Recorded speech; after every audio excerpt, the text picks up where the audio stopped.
Hi there YouTube, it's Baldrick here. In this episode I'll be comparing the two flash units that Pentax create for its digital SLR cameras. I'm talking about the Pentax AF 360 FGZ and the Pentax AF 560 FGZ. In this video I'll be discussing the pros and cons of both units, so that when you go out and if you are an owner of a Pentax camera, you are certain that you have the right amount of information that you need to go out and purchase one of these units. I'll be back soon.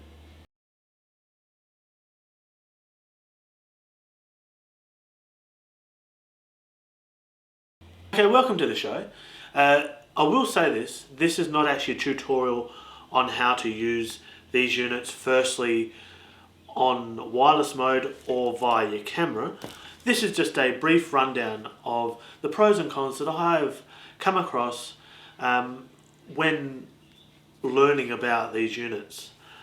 You'll see a lot of, over on this side, you'll see a lot of blogs about how to use them off camera and on camera, and how to use them in a strobist kind of fashion, which means you're using the wireless feature.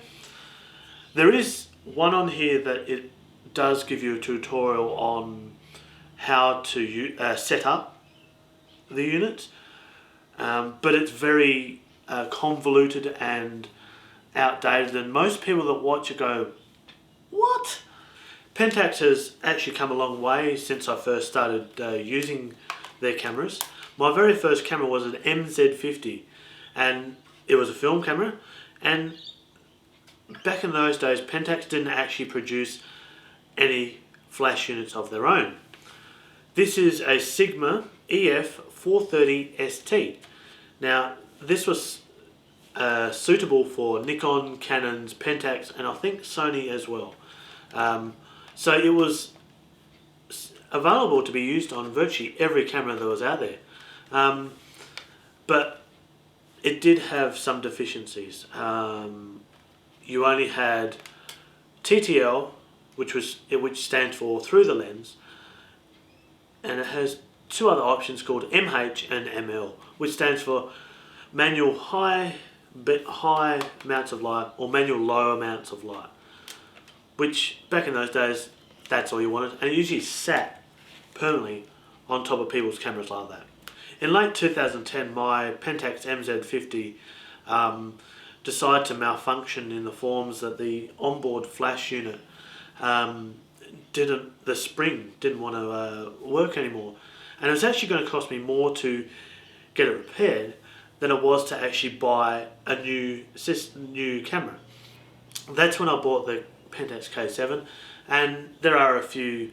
I've done 2 reviews already which are located over this side, so if you want to have a look at the K7 reviews, you can go right ahead. Now, as this title says, it's supposedly a shootout between the two Pentax flashes.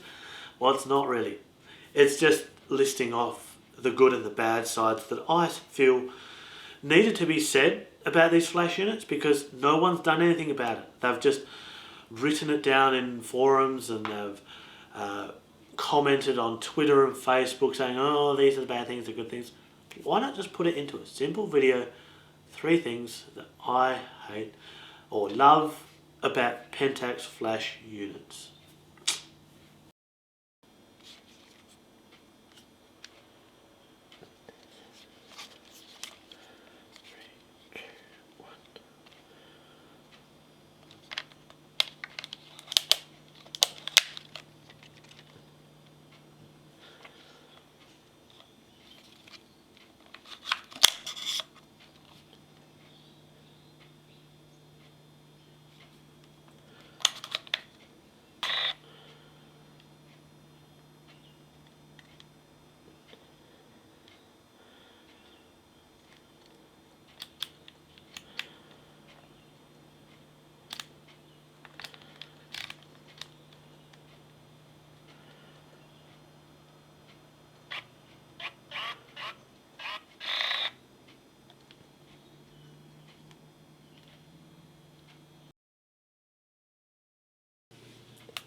So there's my brief rundown of the good and the bad sides associated with the Pentax AF 360 FGZ.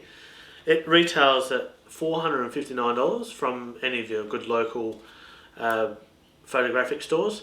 If they don't sell Pentax, ask them why.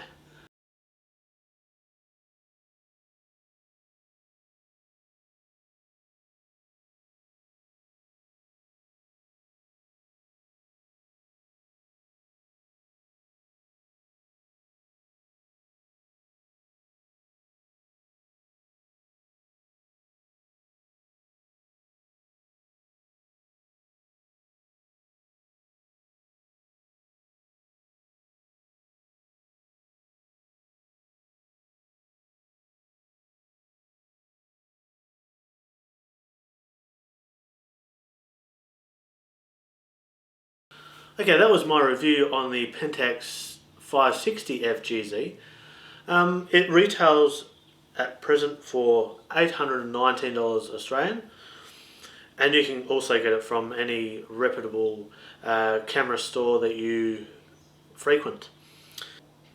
This unit is not really suited to the amateur, but is actually suited to a semi-pro or a professional that wants to have a unit that is connectable via sync port so that it can be used in a studio environment.